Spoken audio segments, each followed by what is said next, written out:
Si nous regardons les constitutions apostoliques, vous savez que les constitutions apostoliques sont un texte très ancien. Certains disent du IIIe siècle, mais d'autres disent qu'effectivement, il est écrit au IIIe siècle, mais que les traditions qu'il consigne sont bien antérieures au IIIe siècle. Au chapitre 2, voilà ce qu'il est écrit. « Dans ton enseignement, ô évêque, recommande au peuple et persuade-le de le fréquenter l'Église assidûment chaque jour, matin et soir. Surtout le Shabbat et le jour de la résurrection du Seigneur, le dimanche. Mettez encore plus de zèle à vous réunir pour adresser votre louange à Dieu. » Donc déjà, on voit qu'on se réunit tous les jours, mais il y a un accent qui est mis sur Shabbat et dimanche. C'est bizarre, c'est un accent qui est mis sur les 2 jours. C'est curieux. On va essayer de réfléchir après à ça.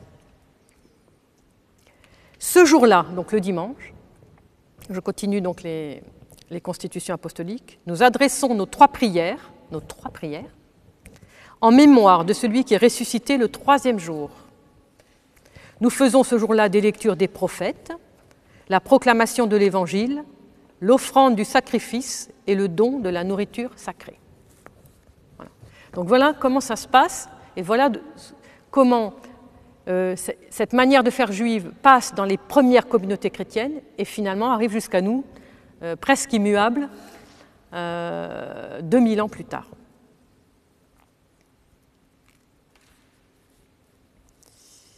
Alors maintenant, si on veut regarder un tout petit peu de plus près, qu'est-ce que c'est l'office du matin ? Dans la tradition juive, Shacharit, c'est l'office le plus long. C'est un office qui va durer facilement une bonne heure. Et il y a certains jours de la semaine où il y a des longues lectures de la Torah. Et cet office va comporter plusieurs parties, 4 essentiellement, dont la partie la plus importante, enfin la partie finale, la plus solennelle, on va dire, s'appelle la Hamida. Et la Hamida, c'est la partie où l'homme se tient debout. Omed, Hamoud, Hamod, ça veut dire se tenir debout. Donc c'est l'homme qui est debout devant Dieu. Et comment il commence cette prière ? Je pense que vous ne l'avez peut-être encore jamais su, mais écoutez bien. Seigneur, ouvre mes lèvres et ma bouche annoncera ta louange. Non seulement c'est le psaume, mais c'est exactement ce que nous disons, nous, dans notre prière du matin. Voilà, c'est juste, et c'est le moment le plus solennel de la prière du matin des Juifs. Le soir, l'office du soir qu'on appelle Arvit est composé d'une série de psaumes. D'ailleurs, le matin aussi, il y a beaucoup de psaumes, bien évidemment, des bénédictions et puis de la prière conclusive.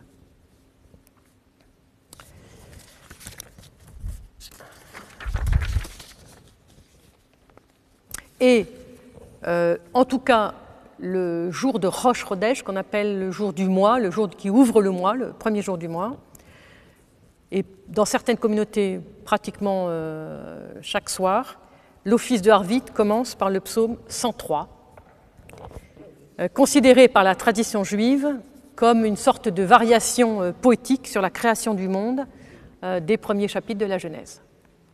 Voilà, donc ne nous étonnons pas pourquoi nous avons le psaume 103 dans notre tradition byzantine. Alors vous savez que ce psaume 103, il a 36 versets, selon le découpage hébreu. Donc là, il faudrait qu'on vérifie, nous, avec la Septante. Pourquoi ? Parce qu'il fait allusion aux 36 heures pendant lesquelles la lumière messianique a éclairé le monde avant la création de la lune et du soleil. Alors, donc, c'est une interprétation du monde juif. Il y a 36 versets, parce que ça fait allusion aux 36 heures pendant lesquelles la lumière messianique a éclairé le monde avant la création de la lune et du soleil. Puisque la lune et le soleil, dans le récit de la création, arrivent au 4e jour.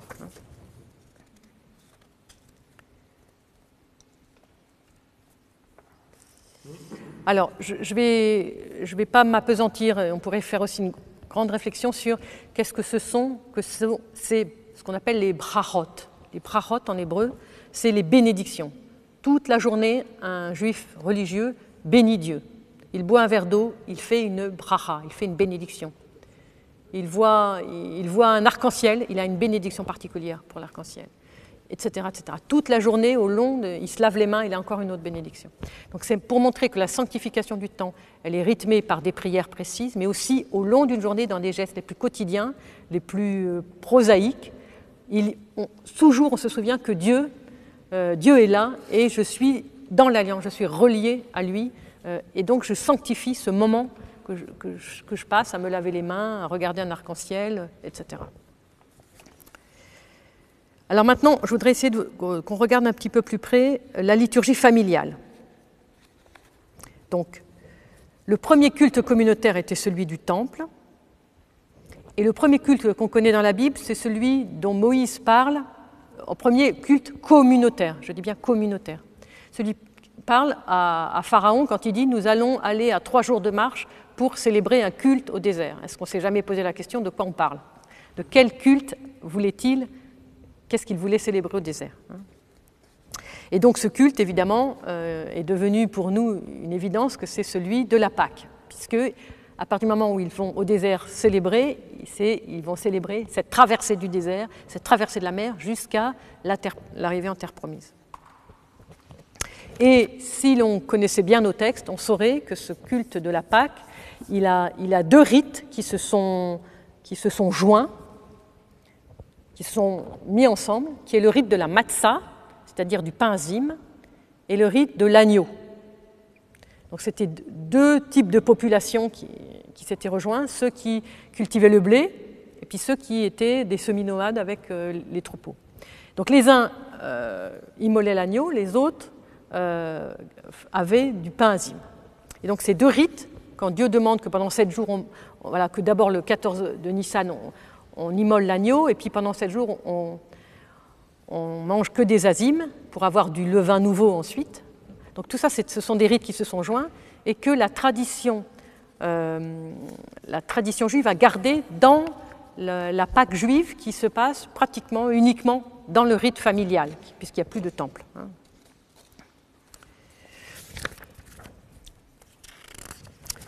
Or, que se passe-t-il? Nous avons gardé, en tant que rite byzantin, l'agneau. Et pourquoi nous avons gardé l'agneau? C'est parce que la prosphore du prêtre, finalement, symbolise l'agneau. La preuve, c'est que les paroles qu'il dit, et le prêtre ici présent va nous les redire, quand il découpe la parcelle centrale qui est l'agneau. Or, vous savez bien que, en tout cas dans le temps ancien, et en arabe jusqu'à aujourd'hui, l'echem, qui veut dire pain, ça veut dire la nourriture, ça veut dire la nourriture substantielle. Et ça pouvait aussi vouloir dire la viande. Donc cet agneau que nous avons dans la prosphore, c'est vraiment ce rite-là que nous avons conservé. Et c'est probablement une des raisons les plus importantes et principales pour lesquelles nous avons tenu à garder le pain levé jusqu'à aujourd'hui. Vous savez que le pain levé, ça a toujours été, la tradition chrétienne a toujours fait avec le pain levé la divine liturgie. C'est seulement à partir du Xe, XIe siècle que du côté latin, on a commencé à le faire sans pain levé, en tout cas chez les catholiques. Voilà. Alors, on pourrait le réexpliquer maintenant, c'est-à-dire on pourrait dire les catholiques, finalement, ils ont pris le rite de la matzah. On pourrait le réinterpréter.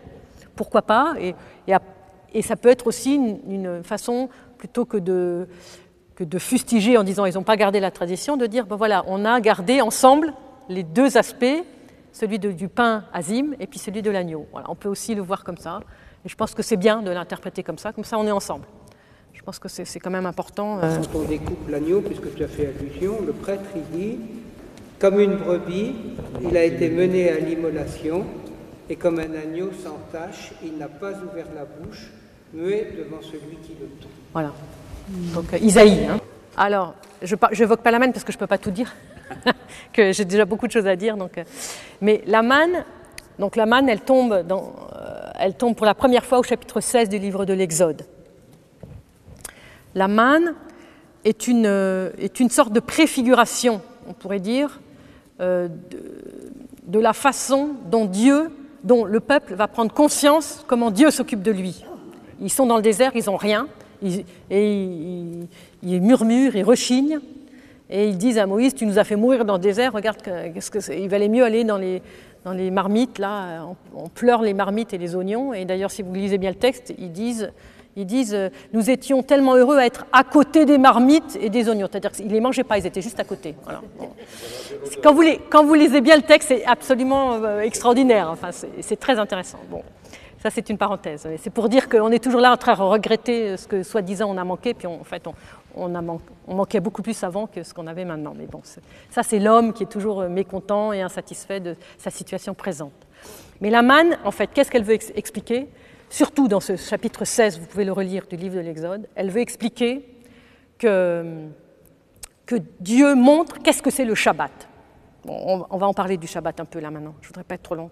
Dieu montre ce que c'est que le Shabbat. C'est-à-dire, le Shabbat, c'est quoi ?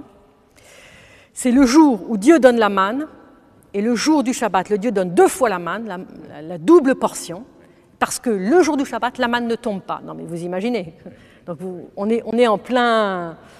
Voilà, on a l'impression que c'est un conte. Eh bien, pas du tout, ce n'est pas un conte, c'est que Dieu montre à Israël qu'il ne doit pas aller chercher la manne le samedi, parce qu'il n'y en aura pas. Et il n'y en aura pas pour que l'homme réalise, je veux dire concrètement, charnellement, physiquement, qu'est-ce que c'est de vivre en Dieu et pour Dieu, et de consacrer entièrement cette journée à Dieu, et non pas aux recherches matérielles.